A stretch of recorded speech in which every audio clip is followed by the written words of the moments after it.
అగ్ని ప్రమాదం సంభవించినప్పుడు సమయస్ఫూర్తితో వ్యవహరించి 6 ప్రాణాలు కాపాడి రియల్ హీరో అయిన సాయి చరణ్ పట్ల సర్వత్రా ప్రశంసలు వెల్లువెత్తుతున్నాయి. రంగారెడ్డి జిల్లా నందిగామలో Allen homeo and herbal pharma కంపెనీలో ఏప్రిల్ 20న భారీ అగ్ని ప్రమాదం జరిగిన సంగతి తెలిసిందే.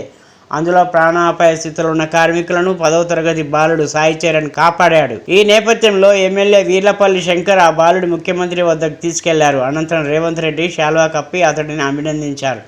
జరిగిన అగ్ని ప్రమాదంలో పలువురు ప్రాణాలు కాపాడిన సాయి చరణ్ అనే బాలుడిని ముఖ్యమంత్రి రేవంత్ రెడ్డి అభినందించారు.